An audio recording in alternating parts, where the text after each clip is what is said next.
Pink Floyd is the greatest band ever. Better than the Beatles, better than Zeppelin, better than whatever band you're yelling through your screen right now. Fuck you, man. Metallica's the greatest band ever. Fucking Metallica's the greatest band. By the way, if you say Metallica, you're a fucking moron. Over the course of their career, Pink Floyd made 15 studio albums, all of which range from pretty good to freaking masterpieces. So what is the problem with Pink Floyd? Let's dive into it.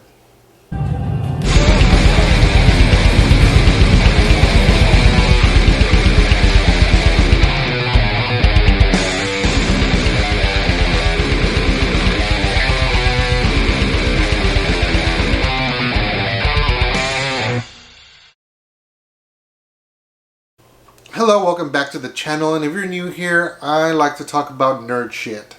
So if you're into music and other nerd shit, please consider subscribing to the channel.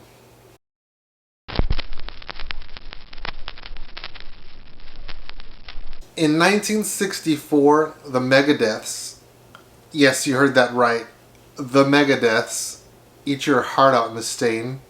Anyway, the Megadeths formed and started playing clubs all around London.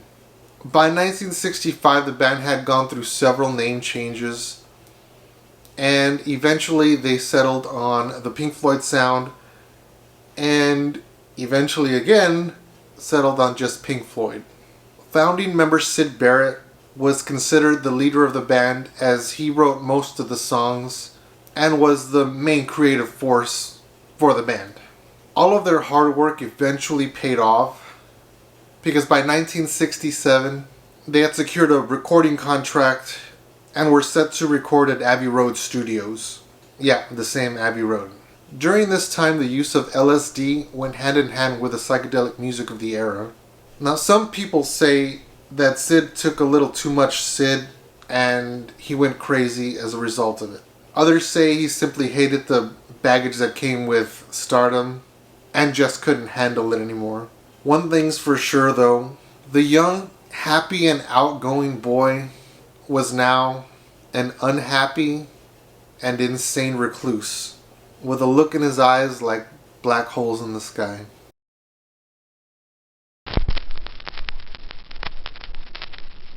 Now, as Sid began to lose grip of reality, the band had no choice but to continue without their leader, eventually bringing in David Gilmour to help whenever Sid was feeling off, and then replacing him altogether.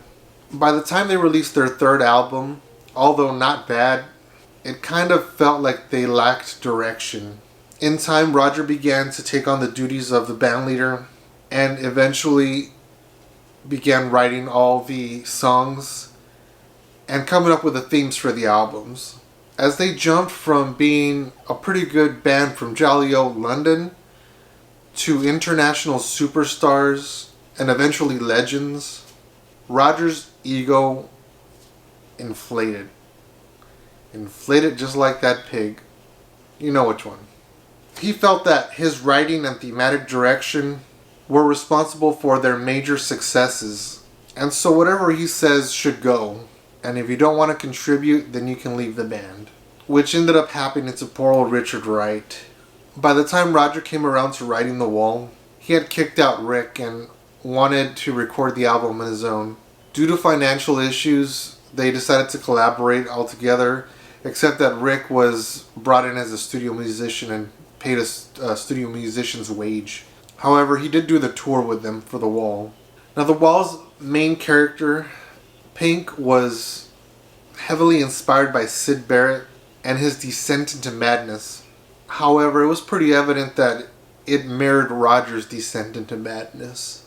Roger, Nick, and David teamed up one more time for the album The Final Cut.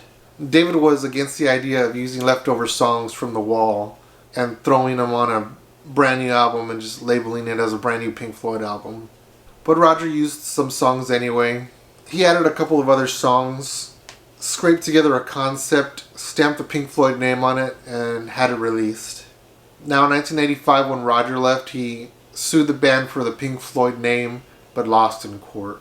Kind of sad that they all had their differences.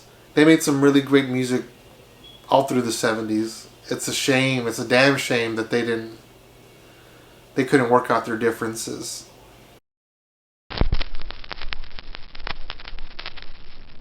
Now with Roger out of the band, David and Nick welcomed back Richard Wright. They ended up recording 2 more studio albums and eventually scraped together even a 3rd album from some session recordings for the Division Bell.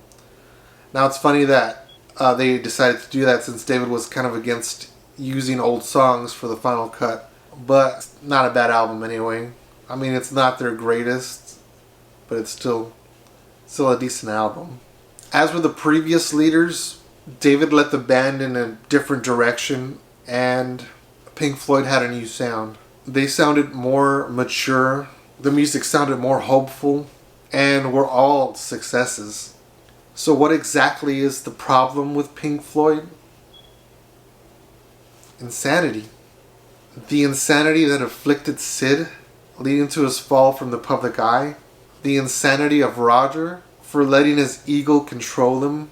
And the insanity of the rest of the band for continuing with Pink Floyd against all odds and still making some really great music. Even the fans are insane for contributing to the insanity.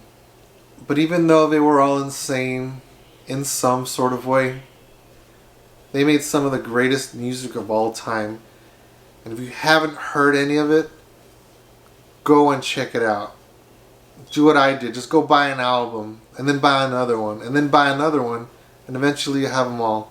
But either way, what do you guys think? Please let me know. Is Pink Floyd your favorite band, or do you hate them? If you hate them, well, that sucks. But don't hate them. Either way, let me know what you think. Until next time, toodaloo.